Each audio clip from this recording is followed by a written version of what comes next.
ఈ కార్యక్రమంలో నా సహచర మంత్రివర్గ సభ్యులందరూ, పార్లమెంట్ సభ్యులు, శాసన మండలి సభ్యులు, శాసన సభ్యులు, పార్టీ ముఖ్యమైన నాయకులు, ప్రభుత్వ అధికారులు, ప్రాణ సమానులైన ఈ అధికారం రావడానికి అహర్నిశలు రాత్రింబవళ్ళు కష్టం చేసి ఈ కుర్చీలో కూర్చోబెట్టిన వేలాది మంది కుటుంబ సభ్యులందరూ కూడా మనస్ఫూర్తిగా ధన్యవాదాలు, కృతజ్ఞతలు తెలియజేస్తున్న మిత్రులారా. ఆనాడు పాదయాత్ర సందర్భంగా సమ్మక్క సారలమ్మ ఆశీర్వాదం తీసుకొని మొదటి అడుగు వేసిన రోజే ఈ అడుగు కేసీఆర్ గడీలను కూల్చే వరకు ఆగదు. అందులో వేలాది మంది కాంగ్రెస్ పార్టీ కార్యకర్తలు పాల్గొనాలని ఆ పాదయాత్రలో భాగంగా వేములవాడ రాజన్నను దర్శించుకొని సామాన్య ప్రజలను, తెలంగాణ ఉద్యమకారులను, అమరవీరుల కుటుంబాలను, తెలంగాణ ఆడబిడ్డలనే కాదు వేములవాడ రాజన్నను కూడా మోసం చేసిన చంద్రశేఖరరావు ప్రభుత్వాన్ని గద్దె దించాలి అని ఈ గడ్డ మీద నుంచి ఆ రోజు మనం మాట్లాడుకోవడం జరిగింది. ఆనాడు పిసిసి అధ్యక్షుడిగా మీ దగ్గరకు వచ్చినప్పుడే ఆ రోజు చెప్పిన ఇందిరమ్మ రాజ్యం ప్రజాప్రభుత్వం ఏర్పడుతుంది, రాజన్నకు సంబంధించిన అభివృద్ధి కార్యక్రమాలు, అదేవిధంగా వేములవాడ, సిరిసిల్ల, అదేవిధంగా చొప్పదండి నియోజకవర్గాల అభివృద్ధి కార్యక్రమాలు, ముఖ్యంగా 2 దశాబ్దాల నుంచి మిడ్ మానేరు ముంపు బాధితుల సమస్యను పరిష్కరించాలి. మీ వంట వార్పు కార్యక్రమంలో, మీ నిరసన కార్యక్రమంలో, మీరు చేస్తున్న పోరాటంలో చాలాసార్లు నన్ను ఆహ్వానించడం ద్వారా ఆనాడు మీ సమస్య నా దృష్టికి తీసుకొస్తే మనకు అవకాశం వచ్చినప్పుడు ఆ సమస్యను పరిష్కరించాలి అని చెప్పి ఆనాడే మీకు మాట ఇవ్వడం జరిగింది. ఇవాళ అదే కాకుండా కలికోట సూరమ్మ ప్రాజెక్టు పాదయాత్ర సందర్భంగా ప్రాజెక్టు మొత్తం కలే తిరిగి ఖచ్చితంగా అధికారులకు వచ్చిన వెంబడే ఈ ప్రాజెక్టును పూర్తి చేసే బాధ్యత కాంగ్రెస్ ప్రభుత్వం తీసుకుంటుంది అని ఆనాడు ఈ ప్రాంత రైతాంగానికి చెప్పడం జరిగింది. ఆ రోజు పాదయాత్రలో పెద్దలు జీవన్ రెడ్డి గారు ఈ జిల్లా స్థితిగతులను, ఈ జిల్లాలో గత 40-50 సంవత్సరాల నుంచి చేసిన అభివృద్ధిని, ఈ ప్రాంతానికి ప్రాతినిధ్యం వహించిన ప్రజాప్రతినిధుల గురించి వారు తెలియజెప్పినప్పుడు ఈ కరీంనగర్ గడ్డకు పరిపాలన చాతుర్యమే కాదు పోరాటాల పౌరుషం ఉన్నదన్న సంగతి ఆ పాదయాత్రలో కూలంకషంగా తెలుసుకోవడం జరిగింది. కొండగట్టు హనుమంతుడి ఆశీర్వాదం తీసుకొని ఖచ్చితంగా ఈ జిల్లా అభివృద్ధి కార్యక్రమాలలో ఆనాడు శ్రీరామ్ సాగర్ నుంచి మొదలు పెడితే శ్రీపాద ఎల్లంపల్లి ప్రాజెక్టు వరకు ఈ ప్రాంతంలో కట్టిన ప్రాజెక్టులు కాంగ్రెస్ పార్టీనే, మిగిలిన వాటిని పూర్తి చేసేది కూడా కాంగ్రెస్ పార్టీనే అని ఆనాడు మీ అందరికీ ఆ రోజు చెప్పడం జరిగింది. ఈరోజు మళ్ళీ కాంగ్రెస్ అధికారంలోకి వచ్చి కాళేశ్వరం అసంపూర్తి ప్రాజెక్టులు కావచ్చు, అందులో ఉండే ప్యాకేజీలు కావచ్చు, కలికోట సూరమ్మ ప్రాజెక్టు కావచ్చు, సిరిసిల్లలో ఉన్న ప్యాకేజ్ 9 కావచ్చు, ఇట్లా చెప్పుకుంటూ వెళ్తే ఈ ప్రాంతంలో వాయిదాలు పడుతున్న సాగునీటి ప్రాజెక్టులను పూర్తి చేయడానికి మీ జిల్లా ఇన్ఛార్జ్ మినిస్టర్ పెద్దలు ఉత్తమ్ కుమార్ రెడ్డి గారు నిరంతరం సమీక్షిస్తూ, అధికారులను సమన్వయం చేస్తూ, ప్రజాప్రతినిధులతో సమాచారం తెప్పించుకుంటూ ఈ జిల్లా మీద ప్రత్యేకమైన శ్రద్ధ కనబరుస్తున్నారు. వారు సాగునీటి పారుదల శాఖ మంత్రి కాదు, వారు ఈరోజు కరీంనగర్ ఉమ్మడి జిల్లాకు వారు ఇన్ఛార్జి మంత్రివర్యులు. తప్పకుండా కరీంనగర్ జిల్లా ప్రజలకు నేను ఒక మాట ఇవ్వదలుచుకున్నా, 100% ఈ నవంబర్ 30 తారీఖు లోపల మళ్ళీ ఉత్తమ్ కుమార్ రెడ్డి గారు మీ జిల్లాకు వచ్చి ఈ జిల్లాలో ఉన్న సాగునీటి ప్రాజెక్టులు అసంపూర్తిగా ఉన్న వాటిని అన్నిటినీ సమీక్షించి ఎంత కాలంలో పూర్తయితాయి, ఎంత నిధులు కావాలి, మన ప్రభుత్వం ఆ ప్రాజెక్టులను ఎలా పూర్తి చేస్తుందో పెద్దలు ఉత్తమ్ కుమార్ రెడ్డి గారు మీ ఎమ్మెల్యేల సలహాలు సూచనలు తీసుకొని తప్పకుండా ప్రాజెక్టులను పూర్తి చేయడం జరుగుతుంది అని చెప్పి నేను ఈ వేదిక మీద నుంచి చెప్పదలుచుకున్నా. అదేవిధంగా మిత్రులారా, కరీంనగర్ జిల్లా గురించి నేను కొత్తగా చెప్పాల్సిన పని లేదు. ఆనాడు ఈ దేశానికి దశ దిశ నిర్దేశం సూచించిన పివి నరసింహారావు గారు మంతని శాసనసభ నియోజకవర్గం నుంచి గ్రామ స్థాయి నుంచి ఢిల్లీ వరకు నాయకత్వాన్ని అందించి పరిపాలన అంటే ఇట్లా ఉండాలి, తెలంగాణ బిడ్డ పరిపాలన చేస్తే ప్రపంచమే ఆశ్చర్యపోయే విధంగా అబ్బురపడే విధంగా దేశాన్ని అభివృద్ధి పదం వైపు నడిపిస్తాడని చెప్పిన పివి నరసింహారావు మీ బిడ్డ, కరీంనగర్ బిడ్డ అని చెప్పి ఈ సందర్భంగా మనం గుర్తు చేసుకోవాలి. వారే కాదు, పెద్దలు చొక్కారావు గారు కావచ్చు, సత్యనారాయణరావు గారు కావచ్చు, ఇలా చెప్పుకుంటూ వెళ్తే ఈ కరీంనగర్ జిల్లా నాయకత్వాన్ని అందించిన జిల్లా. ఈ కరీంనగర్ జిల్లా రైతాంగానికి సమస్యలు వచ్చినా, నిరుద్యోగ యువతకు బాధ కలిగిన ఈ కరీంనగర్ జిల్లా నుంచే ఉద్యమాలు మొదలైనవి. ఈ కరీంనగర్ జిల్లా ఉద్యమాలకు ఎప్పుడు నాయకత్వం వహించింది. సిరిసిల్ల జగిత్యాల రైతాంగ పోరాటాలు ఈ రాష్ట్రం, ఈ ప్రజలు ఎప్పుడు మర్చిపోలే. రైతుల సమస్య వచ్చినప్పుడు ఈ ప్రాంతంలో రైతాంగ పోరాటాలను మనం కళ్ళతో చూసినాం. అదే కాదు, తెలంగాణ రాష్ట్రం కావాలి, తెలంగాణ రాష్ట్రం కళ నెరవేరాలి అని ఈ ప్రాంతంలో లేచిన ఉవ్వెత్తున ఉద్యమాన్ని ఆనాడు 2004 సంవత్సరంలో శ్రీమతి సోనియా గాంధీ గారు ఇదే కరీంనగర్ గడ్డ మీద నుంచి మీకు మాట ఇచ్చిండ్రు. మీ మనసులో ఉన్న కోరిక, ఈ తెలంగాణ ప్రజల ఆకాంక్ష నాకు తెలుసు, తప్పకుండా నెరవేరుతుంది అని చెప్పి శ్రీమతి సోనియా గాంధీ గారు ఈ కరీంనగర్ గడ్డ మీద నుంచే 4 కోట్ల ప్రజలకు మాట ఇవ్వడం జరిగింది. ఆ తర్వాత జరిగిన పరిణామాలు నేను చెప్పేదానికంటే మీ పార్లమెంట్ సభ్యుడు పొన్నం ప్రభాకర్ గారు ఆ రోజు పార్లమెంటులో పెప్పర్ స్ప్రేలను అడ్డుకొని తెలంగాణ బిల్లును ఆమోదింపజేయడంలో పెద్దలు జైపాల్ రెడ్డి గారి నుంచి మొదలు పెడితే మన పార్లమెంట్ సభ్యులందరూ పట్టుదలతోని వీరోచితంగా లోక్సభలో కొట్లాడితే తెలంగాణ రాష్ట్ర బిల్లు ఆమోదం అయ్యింది. తెలంగాణ రాష్ట్ర బిల్లు ఆమోదం ఆశామాసిగా జరగలే, అలాంటప్పగా ఎవరో ఇవ్వలే.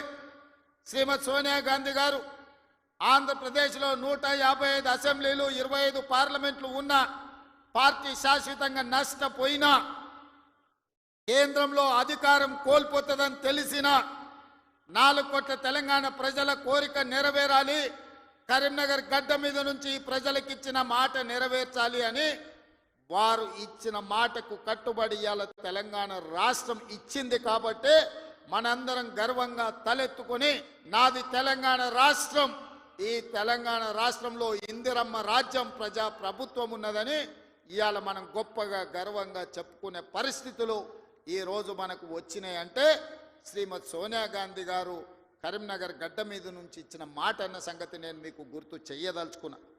అందుకే మిత్రులారా, కాంగ్రెస్ పార్టీ ఏదైనా మాట ఇస్తే ఆ మాట కోసం ఎంత దూరమైనా పోతుంది, ఆ ప్రజల ఆకాంక్ష నెరవేర్చడానికి ఎంత త్యాగానికైనా సిద్ధమవుతుందన్న సంగతి 2004లో సోనియమ్మ ఇచ్చిన మాటను చూసిన ఎవరికైనా అర్థమవుతుంది. ఈ ప్రాంతం నుంచి ఒక్కసారి ఎంపీగా మీరు పొన్నం ప్రభాకర్ను గెలిపిస్తే తెలంగాణ రాష్ట్రాన్ని సాధించండి. మరి నేను ఇక్కడికి వచ్చిన ప్రజల్ని, ఈ వేదిక మీద నుంచి కరీంనగర్ ఉమ్మడి జిల్లా ప్రజల్ని నేను అడుగుతున్నా. బండి సంజయ్ గారిని 2 సార్లు పార్లమెంటుకు పంపిస్తే ఆయన మంత్రి అయింది, కానీ ఈ కరీంనగర్ జిల్లాకు నరేంద్ర మోడీ నుంచి చిల్లి గవ్వైనా తెచ్చిండా? ఈ కరీంనగర్ అభివృద్ధి కోసం వారు ఎప్పుడైనా పార్లమెంట్లో మాట్లాడిండా? మీరు ఆలోచన చెయ్యండి. అంతకంటే ముందు 3 సార్లు టీఆర్ఎస్ వాళ్ళని గెలిపించిండ్రు. వాళ్ళు గుండు సున్ననే ఈ కరీంనగర్ జిల్లాకి ఇచ్చింది. నిజంగానే వినోద్ కుమార్ గారు, చంద్రశేఖర్ రావు గారు వీళ్ళందరూ ఈ ప్రాంతానికి నీళ్లు తెచ్చినుంటే, నిధులు ఈ ప్రాంతంలో ఖర్చు పెట్టినుంటే ఈ కలికోట సూరమ్మ ప్రాజెక్టు పెండింగ్ ఎందుకుంటుండే? సిరిసిల్ల నియోజకవర్గంలో ప్యాకేజీ 9 పడావు ఎందుకు పడుతుండే? ఈ దేవుడు రాజన్న కోడె దూడలను ఇచ్చి కోరికలు నెరవేర్చే రాజన్న మందిరం 10 సంవత్సరాలు పడావు పడ్డట్టుగా ఎందుకు ఉంటుండే అని నేను ఈ మిత్రులను అడుగుతున్నా. దాదాపుగా ఈ 10 సంవత్సరాలలో చంద్రశేఖర్ రావు గారు 20 లక్షల కోట్ల రూపాయల బడ్జెట్ ఖర్చు పెట్టిండు. తెలంగాణ రాష్ట్రాన్ని 7 లక్షల కోట్ల రూపాయల్లో అప్పుల ఊబిలో ముంచిండు. 7 లక్షల కోట్ల రూపాయల అప్పు తెచ్చిన చంద్రశేఖర్ రావు, 10 సంవత్సరాలలో 20 లక్షల కోట్ల రూపాయలు ఖర్చు పెట్టిన చంద్రశేఖర్ రావు 100 కోట్లతోని రాజన్న దేవాలయాన్ని పూర్తి చేయలేకపోయిందా? ప్యాకేజ్ నెంబర్ 9 సిరిసిల్లలో ఎందుకు పడావు పడ్డది? కలికోట సూరమ్మ ప్రాజెక్ట్ ఎందుకు పూర్తి కాలేదో మీరు ఒక్కసారి ఆలోచన చేయండి. ఇవాళ మీ రోడ్లు వెడల్పు విషయంలో కానీ మీరు ఆనాడు ఎమ్మెల్యేగా ఎన్నుకున్న ఆయన 3 సార్లు గెలిచినట్టున్నాడు. ఆయనను గవ్వాలంటే మీరు జర్మనీకి పోవాల్సిన పరిస్థితి ఉండే. కానీ ఇవాళ ఆది శ్రీనివాస్ మీరు పోవాల్సిన పని లేదు. మీ గల్లీకో మీ తండాకో మీ ఊరికో రోజు దయ్యం పట్టినట్టే తిరుగుతుండే ఆది శ్రీనివాస్. ఆయనకు పట్నం ఆడుందో తెలియదు. అసెంబ్లీ ఉన్నప్పుడు పట్నం వచ్చిందంటే పైగో ఇన్ని కాగితాలు పట్టుకొని వస్తాడు నా దగ్గరికి. మీ ఎమ్మెల్యేని చూస్తేనే నాకు భయం అవుతుంది, మళ్ళీ ఏం తెచ్చి కాగితం చేతిలో పెడతాడో, మళ్ళీ ఏం అడుగుతాడో అని. కానీ ఏదైనా ఎన్నడూ ఆయన ఏ పైరవికి రాలే, ఏ పని అడగలే, ఏ కాంట్రాక్ట్ అడగలే, ఏ బదిలీ అడగలే. ఈ వేములవాడ నియోజకవర్గానికి దాదాపుగా 35 ఏళ్ల నుంచి వివిధ హోదాలలో నేను పనిచేసిన, ఇండిపెండెంట్గా నిలబడ్డా, పార్టీ నుంచి నిలబడ్డా, నన్ను ఆశీర్వదించి హక్కును చేర్చుకొని నన్ను గుండెల్లో పెట్టి చూసుకున్నారు. నాకు ఒక అవకాశం వచ్చింది, నా జన్మ ధన్యమవుతుంది. పనులు చేస్తే మీరు సహకరించాలి. నాకు పదవి ఇవ్వకపోయినా పర్వాలేదు, కానీ నా ప్రాంతానికి ప్రాజెక్టులు ఇవ్వండి అని మీ ఆది శ్రీనివాస్ కాగితాలు తీసుకొచ్చి ఇచ్చి ప్రాజెక్టులు అన్నీ కూడా తెచ్చుకున్నాడు. నాకు కూడా ప్రజల కోసం, ప్రాంత అభివృద్ధి కోసం అడిగే ఎమ్మెల్యేలన్నా ప్రజాప్రతినిధులన్నా నాకు కూడా చాలా ఇష్టం. సిరిసిల్లలో అన్ని పనులు చెయ్యాలనుకున్నా అంతా సవ్యంగా జరిగింది. కానీ సిరిసిల్లలో తప్పిదం జరగడం వల్ల ఈరోజు సిరిసిల్లలో కేకే మహేందర్ రెడ్డి మనకి ఎమ్మెల్యే కాలేదు. కానీ సిరిసిల్ల ప్రాంతాన్ని నిర్లక్ష్యం చేయదలుచుకోలే. సిరిసిల్ల ప్రాంతాన్ని అభివృద్ధి చేస్తాం, అందుకే మెడికల్ కాలేజ్ మంజూరు చేసినాం. అదేవిధంగా మా చేనేత కార్మికుల కోసం యాడ్ను డిపో రాజన్న సాక్షిగా వేములవాడలో ఈరోజు పెట్టినాం. ఈ ప్రాంతంలో ఉండే నేతన్నల్ని గీతన్నల్ని గల్ఫ్ కార్మికులను ఆదుకోవాలనేది మా విధానం. గల్ఫ్ కార్మికుల విషయంలో మా మేడిపల్లి సత్యం కావచ్చు, మా డాక్టర్ కవంపల్లి సత్యనారాయణ గారు కావచ్చు, పెద్దలు జీవన్ రెడ్డి గారు, ఆది శ్రీనివాస్ ఈ ప్రాంత జగిత్యాల కోరుట్ల ప్రాంతం నుంచి ఇక్కడ నుంచి వలసలు పోయే గల్ఫ్ కార్మికుల గురించి గల్ఫ్ బోర్డు పెట్టాలి. గల్ఫ్ కార్మికులు అక్కడికి పోతే ఏదైనా ప్రమాదం జరిగి గల్ఫ్ దేశాలలో, మిడిల్ ఈస్ట్ కంట్రీలో చచ్చిపోతే కనీసం ఆ కుటుంబాలు శవాన్ని కూడా చూసే పరిస్థితి లేదు. ఆ కుటుంబాలను ఆదుకునే పరిస్థితి అంతకంటే లేదు. వాళ్ళ పిల్లలు అనాథలైపోతున్నారు. ఆ కుటుంబాలను ఆదుకోవాలని పాదయాత్ర సందర్భంగా చెప్తే మన ప్రభుత్వం, ప్రజాప్రభుత్వం గల్ఫ్ కార్మికులను ఆదుకోవడానికి బోర్డుతో పాటు అక్కడ ఎవరైనా ప్రమాదవశాత్తు చనిపోతే 5 లక్షల రూపాయల నష్టపరిహారం ఇవ్వాలని ఇవాళ గల్ఫ్లో చనిపోతున్న వాళ్ళ కుటుంబాలకు నిన్ననే చనిపోయిన వాళ్ళందరూ కూడా ఖాతాలో 5 లక్షలు పడ్డాయని నేను భావిస్తున్నా. ఎందుకంటే నేను బయలుదేరే ముందు నిన్న వరంగల్లో మా అధికారులకు ఆదేశాలు ఇచ్చిన. గతంలోనే నేను కొంతమంది బాధితులు ఉంటే సెక్రటేరియట్కి పిలిచి వాళ్ళకి చెక్కులు ఇవ్వడం జరిగింది. నేను ఎందుకు ఈ మాట చెప్తున్నంటే ఈ ప్రాంతంలో ఉన్న చేనేత కార్మికులు, బీడీ కార్మికులు ఈ ప్రాంతంలో వలసలు ఎక్కువ.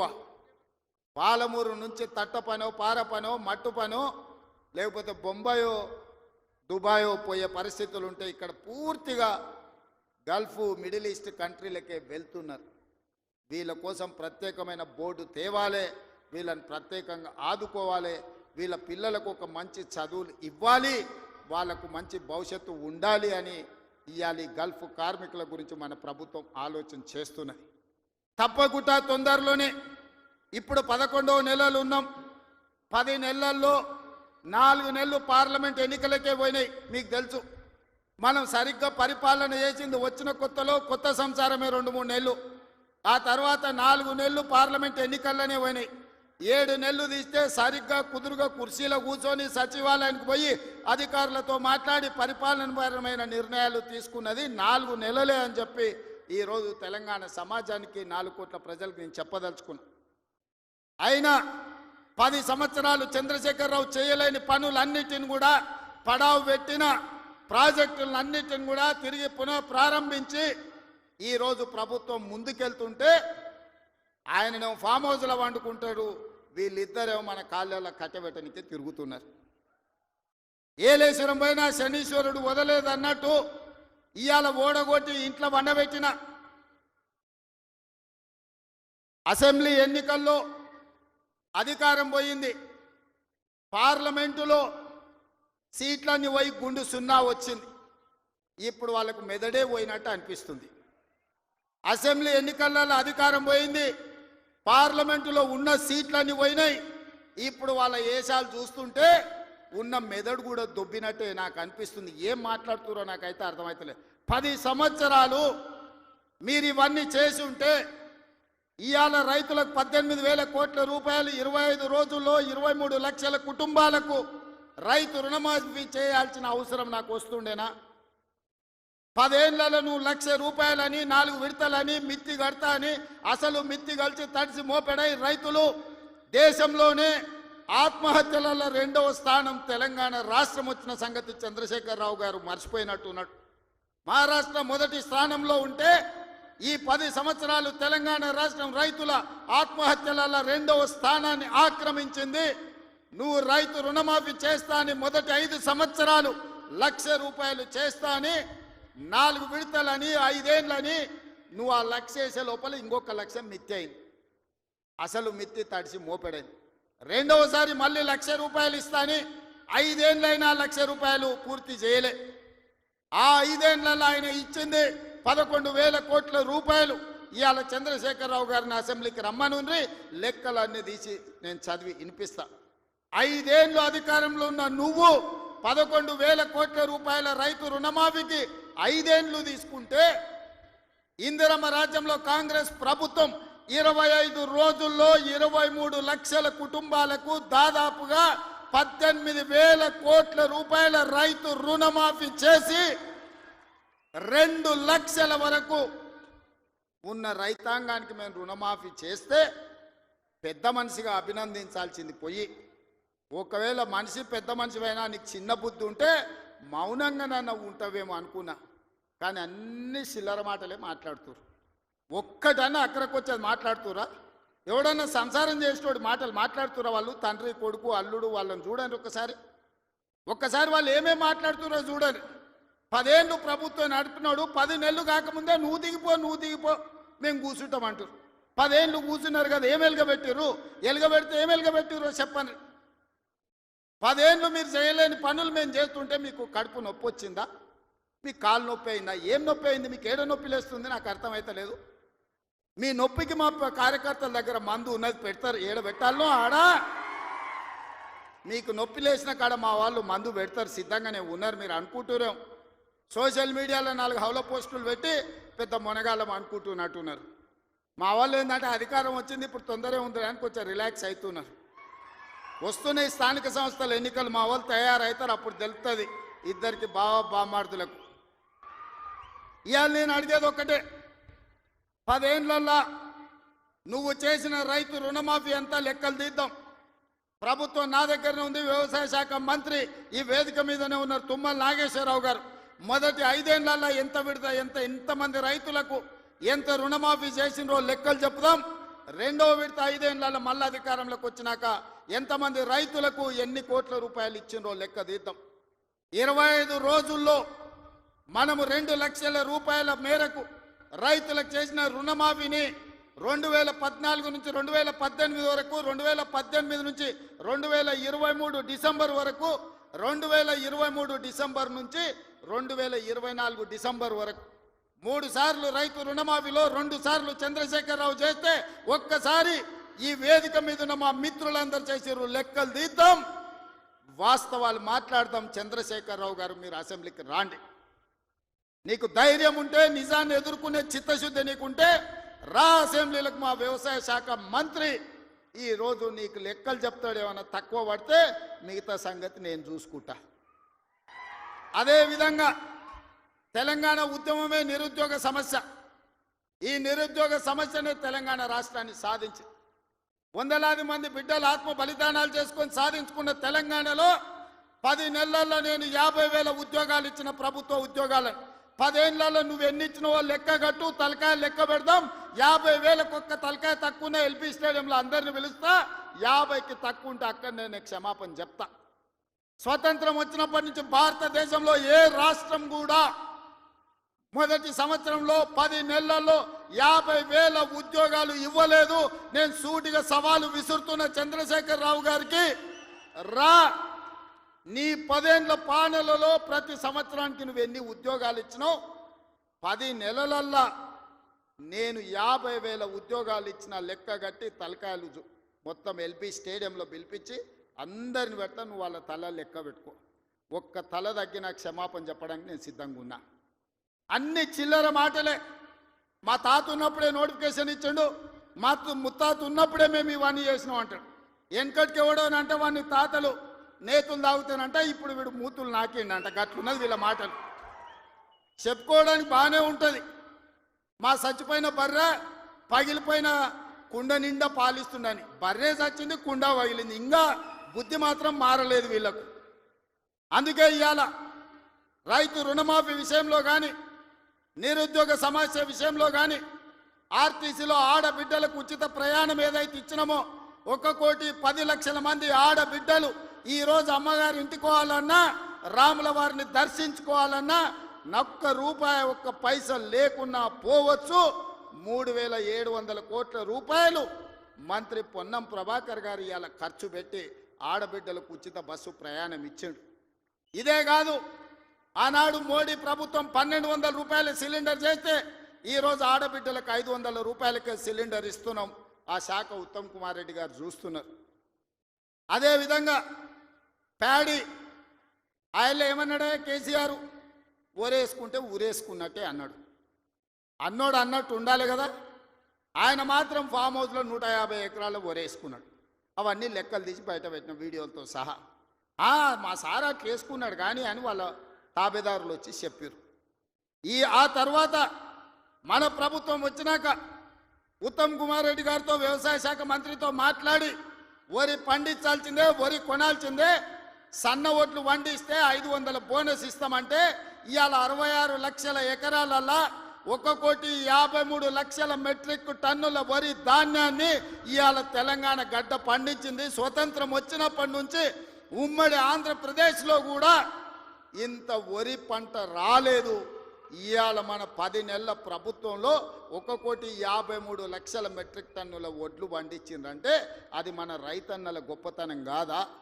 గతంలో వడ్లు అంటే కాళేశ్వరం నీళ్లు తెచ్చిన అన్నాడు. ఆ దిక్కుమాలినోడు కట్టిన కాళేశ్వరం మేడిగడ్డ, అన్నారము, సుందిల్ల 3 కుప్పగూలినాయి. వెనకటికి కూడా పనిమంతుడు పందిరేస్తున్నట్ట కుక్కతో తలిగి కూలిపోయిందంట.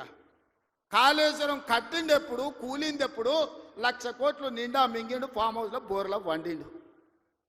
కాళేశ్వరం నుంచి సుక్క నీళ్లు లిఫ్ట్ చేయకుండా ఆనాడు కాంగ్రెస్ పార్టీ కట్టిన శ్రీరామ్ సాగర్ కావచ్చు, లేకపోతే శ్రీపద ఎల్లంపల్లి కావచ్చు, కల్వకుర్తి, భీమా, నెట్టంపాడు, కోయిల్ సాగర్, శ్రీశైలం, నాగార్జున సాగర్, హంద్రి, నీవా అక్కడ కడితే ఇక్కడ ఈ ప్రాంతంలో తెలంగాణ ప్రాజెక్టులు కడితే ఈరోజు ఖమ్మంలో కట్టిన ప్రాజెక్టులు, వరంగల్లో కట్టిన ప్రాజెక్టులు, నిజామాబాద్, కరీంనగర్లో కట్టిన కాంగ్రెస్ కట్టిన ప్రాజెక్టులతో ఈరోజు 1,53,00,000 మెట్రిక్ టన్నుల వడ్లు ఈరోజు తెలంగాణలో వండినాయి.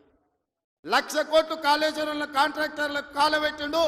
పాలమూరు రంగారెడ్డికి 20,000 కోట్లు కాలబెట్టిండు. ఇంతవరకు సుక్క నీరు రాలేదు. కాళేశ్వరంలో 52,000 ఎకరాలకు ఇచ్చాడు. 1,00,000 కోట్లు కాంట్రాక్టులకు బిల్లు ఇస్తే 52,000 ఎకరాలకు నీళ్ళు వచ్చినాయి. ఈసారి అవి కూలిపోయి అది కూడా రాలే. ఇప్పటి వరకు చంద్రశేఖర్ రావు గారు ఈ 10 ఏళ్లలో 1,83,000 కోట్ల రూపాయల ప్రజాధనాన్ని ఇరిగేషన్ ప్రాజెక్టుల మీద పెట్టిండు. నేను సూటిగా అడుగుతున్నా, ఏ ప్రాజెక్ట్ అయినా నువ్వు పూర్తి చేసినవా? ఏ ఒక్క ప్రాజెక్ట్ అయినా తెలంగాణ ప్రజలకు అంకితం చేసినవా? ఇది పూర్తయింది, ఇది ప్రజలకు అంకితమైంది, దీంట్లో నీళ్ళు వస్తున్నాయని చెప్తావా అని నేను అడుగుతున్నా. ఇవాళ మల్లన్న సాగర్ అంటాడు, రంగనాయక్ సాగర్ అంటాడు, కొండపోచమ్మ అంటాడు. రంగనాయక్ సాగర్ కడితే రంగనాయక్ సాగర్ దగ్గర హరీష్ రావు ఫామ్ హౌస్ కట్టుకున్నాడు. 3 దిక్కుల ప్రాజెక్ట్ ఉంటుంది, మధ్యలో ఆయనకు ఫామ్ హౌస్ ఉంటుంది. ఆయనకు 360 డిగ్రీలు వాటర్ ఫ్రంట్ వ్యూ ఉండాలంట. భూసేకరణ కోసం తీసుకున్న భూమిని హరీష్ రావు పేరు మీదకి బదిలీ చేపించుకున్నాడు. ప్రాజెక్టు కోసం సేకరించిన భూములు రంగనాయక్ సాగర్, సిద్దిపేట దగ్గర ప్రాజెక్టు కోసం సేకరించిన భూములు ప్రాజెక్టుల నుంచి తొలగించి హరీష్ రావు ఫామ్ హౌస్ కట్టుకున్నాడు. దానికి లెక్క చెప్పాల్సింది హరీష్ రావు గారు. ఏం చింత చేయకు, లెక్కలు తీస్తున్నా, నీ లెక్క చెప్తా. కొండ పోచమ్మ ప్రాజెక్టు కట్టిందే కేసీఆర్ ఫామ్ హౌస్కు కాలువలు తీసుకెళ్ళడానికి. ఇవాళ నిజ నిర్ధారణ కమిటీ వేసుకుందాం, కొండ పోచమ్మ ప్రాజెక్టుకు పోదాం. కొండ పోచమ్మ నుంచి డైరెక్ట్గా కేసీఆర్ ఫామ్ హౌస్ 100 ఎకరాలకు కాలువ డైరెక్ట్ ఆయన ఫామ్ హౌస్లోకి వెళ్ళి తీసుకుపోయాడు. 1000 కోట్లు ప్రజలే ఖర్చు పెడితే నీ ఫామ్ హౌస్కు నీళ్లు తీసుకెళ్తావా? ఇది న్యాయమా? చంద్రశేఖరరావు గారు, నిన్ను నమ్మి నీ చేతిలో రాష్ట్రం పెడితే, నీ కొడుకుని మున్సిపల్ మినిస్టర్ పెడితే జన్వాడలో 111 ఫామ్ హౌస్లు కట్టుకుంటాడు. ఆయన బామ్మార్ది ఇంకోటి కట్టుకుంటాడు, అందులో దీపావళి పండుగ వచ్చిందని చిచ్చుబుట్లు కాకుండా సారాబుట్లు పెట్టి దావతులు చేస్తాడు. ఏమనంటే మేము క్యాసినో నడుపుకుంటాం, మేము సారా బుట్లు పెట్టుకుంటాం, కాబట్టి మమ్మల్ని ఏం అనొద్దు అని. అంటే బావ కళ్ళల్లో ఆనందం చూడడానికి ఆయన బామ్మార్ది ఏమి తాగి తందనాలు ఆడినా డ్రగ్స్ తీసుకున్నాడు ఆ ఇంట్లో దొరికినా కేసు పెట్టొద్దా? ఒకసారి ఆలోచన చేయండి. ఎంత సిగ్గు లేకుండా మాట్లాడుతున్నారంటే, డ్రగ్స్ తీసుకున్నాడు దొరికిండు కదనే వాడు మొత్తం అందా, అవును నేను డ్రగ్స్ తీసుకున్నాను వాడు ఒప్పుకుండు, డ్రగ్స్ ఉన్నోడు దొరికిండని వీడు ఒప్పుకుండు, కానీ వాడిని పట్టుకోవద్దంట పోలీసోడు. ఎందుకంటే మేము బీఆర్ఎస్ నాయకులం కాబట్టి మమ్మల్ని ఏమనొద్దని. ఈ రాష్ట్రంలో ఈ దేశంలో బీఆర్ఎస్ వాళ్ళకి ఏమైనా కొత్త చట్టం ఉందా? ఇడిచిపెట్టాలా? ఊర్లో డ్రంక్ అండ్ డ్రైవ్ అని పిల్లలు ఇవ్వడానికి తెలిచో తెలియక తాగితే నోట్లో పుల్ల పెట్టి ఊదిచ్చి వాని బండి గుంజుకొని వాని పోలీస్ స్టేషన్లో పెట్టి వాని ఈపులు వలగొట్టి వాని దగ్గర 5,000 వసూలు చేస్తున్న సన్నాసి, నీ బామ్మార్ది డ్రగ్స్ తీసుకున్నాడు ఇంట్లో దొరికితే, అక్రమంగా ఫామ్ హౌస్ కట్టుకుంటే, వాని ఇంట్లో విదేశీ మద్యం దొరికితే వాని మీద కేసు పెట్టొద్దు అంటున్నావంటే చట్టం నీకోటి, పేదోళ్ళకి ఇంకొక చట్టమా అని నేను అడుగుతున్నా. ఇదా తెలంగాణ రాష్ట్రంలో 10 ఏళ్ళ అధికారంలో ఉన్న మీరు ప్రజలకు చెప్తున్నది? ఇవాళ అభివృద్ధి గురించి మాట్లాడతాడు. 75 ఏళ్ళనే నా కొడంగల్ ఎప్పుడో 1960లో మా పెద్దలు గురునాథ్ రెడ్డి గారి వేదం మీద ఉన్నారు. 6 సార్లు ఎమ్మెల్యే అయ్యాడు. ఎందుకో ఒక్కసారి కూడా వారిని మంత్రిని చేయలే గత ప్రభుత్వాలు. అచ్యుతారెడ్డి అని ఎప్పుడో 60లో ఒక్కసారి కొద్ది రోజులు మంత్రి అయ్యాడు. స్వతంత్రం వచ్చినప్పటి నుంచి ఈ రోజు వరకు మా కొడంగల్ నియోజకవర్గం మీద ఎవరు దయ చూపించలే, ఆ ప్రాంతం నుంచి ఎవరు మంత్రి కాలే. ఇవాళ ఆ ప్రజల కోరిక మేరకు నేను ఎమ్మెల్యేనై ముఖ్యమంత్రిని అయితే నేను ఆడ అభివృద్ధి చేయాలి, మా పిల్లలకు ఉద్యోగాలు ఇవ్వాలి, మా గ్రామాలు ఎడారిగా మారినాయని నారాయణపేట కొడంగల్ ఎత్తిపోతల పథకాన్ని మా నీళ్లు తీసుకెళ్ళనికే తాగనిక నీళ్లు లేక ఫ్లోరైడ్ ఉండి కల్తీ కళ్ళు తాగి ఆ కల్తీ కళ్ళుతోని పిచ్చెక్కి పిల్లల్ని మంచాలకు గట్టేస్తుంటే ఆ బాధ చూడలేక నారాయణపేట కొడంగల్ ఎత్తిపోతల ప్రాజెక్టు ద్వారా 1,00,000 ఎకరాలకు నా ప్రాంతానికి నీళ్ళు ఇవ్వాలని నేను ముఖ్యమంత్రిగా చేస్తే అండ్ల కాళ్ళ కట్టె పెడతాడు హరీష్ రావు. ఇదే కాదు, ఇవాళ నేను 1,100 ఎకరాలు ఆడ భూసేకరణ చేసి తొండలు గుడ్లు పెట్టని భూములను ఇవాళ ఏదైనా ఏజో పారిశ్రామిక వాడ తీసుకొచ్చి పరిశ్రమలు తెస్తే మా పిల్లలకు ఉద్యోగాలు వస్తాయి, నా ప్రాంతం అభివృద్ధి జరుగుతుంది. నేను ముఖ్యమంత్రి అయినా కాబట్టి వాళ్ళకి కృతజ్ఞత తెలుపుకోవాలని నేను ప్రయత్నం చేస్తే కొంతమంది రౌడీ మూకల్ని తయారు చేసి పైసలు ఇచ్చి కలెక్టర్ని, ఆర్డీఓని, అధికారులందరినీ ఇష్టం వచ్చినట్టు కొట్టిరు. కొట్టి ఇప్పుడు మా మీద కేసు ఎట్లా పెడతారు అంటారు. ఉత్తోని పక్కింటోని చెంప మీద కొడితేనే ఇవాళ రేపు మన పిల్లల్ని నెత్తి మీద కొడితేనే వాడు 100కు డయల్ చేస్తుండు, మా నాయన కొడుతుండు, మా నాయనమ్మ కొడుతుందని. స్కూల్కి పోయే పిల్లగాడు కూడా అలా తెలివి వచ్చింది, నెత్తి మీద ఎట్లా అంటే వాడు 100కి డయల్ చేస్తుండు. అధికారులను కిందేసి కొట్టి చంపేదానికి ప్రయత్నం చేస్తే కేసులు కడితే మా టీఆర్ఎస్ వాళ్ళ మీద కేసులు ఎట్లా కడతారు? బరాబర్ మా టీఆర్ఎస్ వాళ్ళు ఇట్లనే దాడులు చేస్తారంటారు. నేను అడుగుతున్న చంద్రశేఖరరావు గారిని, నీ కొడుకు నీ అల్లుడు మాట్లాడే భాషను మీరు సమర్థిస్తున్నారా? భూసేకరణ చెయ్యొద్దా? తెలంగాణ రాష్ట్రంలో పరిశ్రమలు పెట్టొద్దా?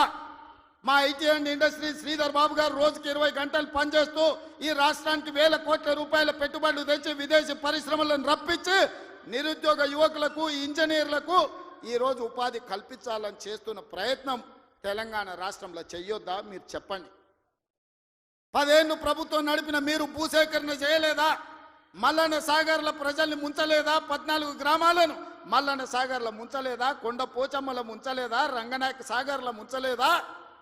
ఫార్మా సిటీ అని ఎయిర్పోర్ట్ కూతబెట్టి దూరంలో 14,000 ఎకరాల భూములు సేకరించలేదా? ఇవాళ ఒక కొడంగల్లో నేను భూసేకరణ 1000 ఎకరాలు చేస్తే మీ కడుపు మంట ఏంది, మీ దుఃఖం ఏంది, మీ బాధ ఏందని నేను అడుగుతున్నా. ఇదా న్యాయం? ఇదా ప్రభుత్వాన్ని నడిపినోడు మాట్లాడేది? ఈ విధానం ఉంటే రాష్ట్రం అభివృద్ధి చెందుతుందా? నేను అడుగుతున్న ఈ వేదిక మీద నుంచి తెలంగాణ రాష్ట్ర రైతాంగాన్ని, ఎవరో ఒకరు భూమి కోల్పోవాల్సిందే. అభివృద్ధి జరగాలంటే భూసేకరణ జరగాల్సిందే. భూసేకరణ జరిగితే ఎవరో ఒకరు భూమి కోల్పోవాల్సిందే. ఎవరు ఇష్టంగా భూమి ఇవ్వరు. కానీ బాధలో ఉన్న రైతుకు నష్టపరిహారం అత్యధికంగా ఇవ్వడం ద్వారా ఆ రైతును మనము ఆదుకోవాలి. ఇవాళ ఎక్కడైతే భూసేకరణ జరుగుతుందో భూసేకరణ చట్ట ప్రకారం వాళ్ళకి ఎక్కువ ఇవ్వలేకపోతున్నాం. నేను చీఫ్ సెక్రటరీ కలెక్టర్లకు ఆదేశాలు ఇచ్చిన, ఆ ప్రాంతాలలో భూముల విలువ 3 అంతలు పెంచండి. అప్పుడు వాళ్ళ భూమికి ఊర్లో 10 లక్షలు ఇస్తే మనం 30 లక్షల నష్టపరిహారం ఇస్తే ఆ రైతు సంతోషంగా ముందుకొచ్చి భూమి ఇస్తాడు. శాశ్వత అభివృద్ధి కోసం రాష్ట్ర పునర్నిర్మాణంలో త్యాగం చేస్తున్న భూ యజమానులను, వాళ్ళు దళితులు, గిరిజనులు, బలహీన వర్గాల వాళ్ళు ఉంటారు. చిన్న చిన్న భూములు ఉంటాయి, కుటుంబంలో 5-6 మంది ఉంటారు. వాడు అసూటనో ఇసూటనో పోయి భూమి కొనుక్కోవాలంటే నష్టపరిహారం అత్యధికంగా ఇవ్వాలని చట్టాన్ని సవరించమని వాళ్ళు నేను ఆదేశాలు ఇచ్చిన. నేను అడుగుతున్న మిత్రులారా, నల్లమల అడవుల్లో నుంచి ఒక గ్రామీణ ప్రాంతంలో వ్యవసాయ కుటుంబం, ఒక రైతు బిడ్డగా జిల్లా పరిషత్ మెంబర్ నుంచి ముఖ్యమంత్రికి వచ్చిన, నాకు తెలియవా కష్టాలు? భూమితో ఉన్న సెంటిమెంట్ నాకు తెలియదా? భూమే మన ఆత్మగౌరవం అన్న సంగతి నాకు తెలియదా? గ్రామంలో మన గుర్తింపు, మన గౌరవం, మన ఆత్మగౌరవం, ఊరిలో మనకున్న భూమి, మనం చేసే వ్యవసాయము. ఎన్నెట్ల నాగలి కడతాడు అని అంటే వెనకటికి పిల్లనిచ్చేటోళ్ళు, 20 జతలు ఎట్లు నాగలి కడతాడు అని అంటే వాళ్ళకి పిల్లనిచ్చేటోళ్ళు. భూమి లేనోడికి పిల్లని ఇవ్వాలంటే 10 సార్లు ఆలోచన చేసేటోళ్ళు. అట్లాంటి భూమి తల్లిదండ్రులతో సమానం అనుకునే ఈ సమాజంలో భూమి కోల్పోతున్న వాళ్ళను హక్కున చేర్చుకొని అత్యధికంగా నష్టపరిహారం ఇవ్వాలని నూతన విధానాన్ని ఇవాళ నా ప్రభుత్వం తీసుకొచ్చింది. నా మంత్రివర్గ సహచరులు మీరు ధైర్యంగా ముందుకు వెళ్ళండి అని చెప్తున్నారు. నష్టపరిహారం అత్యధికంగా మేము ఇచ్చి భూమి తెచ్చి పరిశ్రమలు నెలకొల్పాలంటే ఇవాళ వాళ్ళు అడ్డం పడుతున్నారు. తెలంగాణ సమాజమా, మీరు ఆలోచన చెయ్యండి. ఇది మన తెలంగాణకు మేలు చేస్తుందా? ప్రతి సంవత్సరం 1,10,000 ఇంజనీరింగ్ స్టూడెంట్లు ఇంజనీరింగ్ పూర్తి చేసుకొని బయటకు వస్తారు. వాళ్ళ ఉద్యోగ ఉపాధి అవకాశాలు ఎట్లి వాళ్ళో మీరు ఆలోచన చేయండి. వాళ్ళ నిరుద్యోగులుగా రోడ్ల మీద వదిలేద్దామా? ఆవారగాళ్ళు అయిపోయి తల్లిదండ్రులకు భారమై గంజాయి డ్రగ్స్కు బానిసలను చేద్దామా? ఈ తెలంగాణ సమాజ యువతను మీరు ఒక్కసారి ఆలోచన చెయ్యండి. ఆ భూమి నేను తీసుకుపోను, శ్రీధర్ బాబు గారు తీసుకుపోరు, ఉత్తమ్ కుమార్ రెడ్డి గారు అసలే తీసుకుపోరు. భూమి ఏమన్నా సాపలాక చుట్టి సంకలు పెట్టి తీసుకుపోయేదానే? మేమేం చేసుకుంటామే? తిరిగి పరిశ్రమలు పెట్టి పరిశ్రమలలో ఉద్యోగాలు ఇవ్వాలన్నదే కదా మా ఆలోచన. ఆ ఆలోచనకు ఎందుకు అడ్డం పడుతుండ్రు? 10 ఏళ్ళు మేము సరైన నష్టపరిహారం ఇవ్వండి, భూసేకరణ చేయండి అని మేము సహకరించిన ప్రతిపక్షంలో ఉండి నీకు ఆ కనీస పరిజ్ఞానం కానీ జ్ఞానం కానీ ఎందుకు లేదు చంద్రశేఖరరావు గారు అని నేను అడుగుతున్నా. ఉద్యమకారునంటో 80,000 పుస్తకాలు చదివినోడినంటో అపర మేధావినంటో ప్రపంచంలో నీ అంత మేధావి లేడు, పోటీ పెడితే 1 నుంచి 100 వరకు నీకే ర్యాంక్ వస్తుంది అంటో ఇంత చిన్న లాజిక్ మిస్ అయినవా చంద్రశేఖరరావు? భూమి సేకరించకుండా పరిశ్రమలు నెలకొల్పలేమని నా నియోజకవర్గం మీద ఎందుకు కక్ష కట్టినవని నేను అడుగుతున్నా. నేనేమో 1,00,000 ఎకరాలు సేకరించలే, 4 గ్రామాలలో కలిసి 1,100 ఎకరాలు నేను భూమి తీసుకుందామన్నది. ఇదో ప్రపంచ సమస్య అయింది. ఇంకా నేను ఢిల్లీ అయిపోయింది, ఇప్పుడు చంద్రమండలం పోతాడంట ఆయన. చంద్రమండలం పోయి ఆడ కూడా ఫిర్యాదు చేస్తాడంట. నువ్వు ఆడ తిరిగి వచ్చినా కుట్ర చేసినందుకు మాత్రం ఊసలు లెక్క పెడతావు కేటీఆర్, నువ్వు అది గుర్తుపెట్టుకో. చూస్తూనే ఎంత గుర్తువో ఎగరని అని. ఉయ్యాల ఎంత ఊగినా అక్కడనే వచ్చి ఆగాలి, తెలుసు కదా. ఉర్రికి అటు ఊగొచ్చు, ఉర్రికి ఇటు ఊగొచ్చు. ఉయ్యాల ఆగాల్సి వచ్చినాడు మధ్యలోనే ఆగుతుంది. యాడ్ కురుకుతాడు, ఎంత దూరం ఉరుకుతాడు? ఉరకని అని చూస్తున్నా. ఉరుకులాట ఏందో చూద్దాం కేటీఆర్ దాని. అందుకే మిత్రులారా, ఈ తెలంగాణ రాష్ట్రాన్ని అభివృద్ధి చేసుకుందాం. రాజన్న సిరిసిల్ల అభివృద్ధి కోసం నిధులు ఇచ్చినాం. ఇవాళ మీ ప్రాంత అభివృద్ధి మా బాధ్యత. 10 సంవత్సరాలలో ఈ తెలంగాణను ఒక గొప్ప అద్భుతమైన అభివృద్ధి చెందిన రాష్ట్రంగా తీర్చిదిద్దుకుందాం. తెలంగాణ రైజింగ్. ఈ దేశంలోని ఏ రాష్ట్రమైనా తెలంగాణను చూసి కాపీ కొట్టాల్సిందే, తెలంగాణ రాష్ట్రాన్ని చూడడానికి రావాల్సిందే. ఆ విధంగా మనం అభివృద్ధి చేసుకుంటూ ముందుకు వెళ్దాం.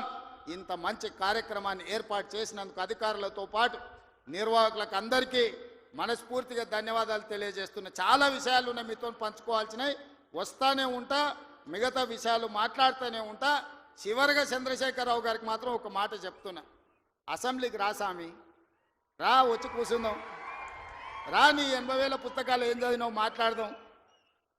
ఒక్కసారి రావే స్వామి, వస్తే ఓ రోజంతా చర్చ చేద్దాం, చేస్తే ఏందో తెలుస్తుంది లెక్క. మళ్ళొక్కసారి అదేవిధంగా చేనేత కార్మికుల కోసం పని కల్పించాలని మన స్వయం సహాయక సంఘాల ఎస్హెచ్ గ్రూపులకు 65,000 మంది 65 లక్షల మంది ఉన్నారు.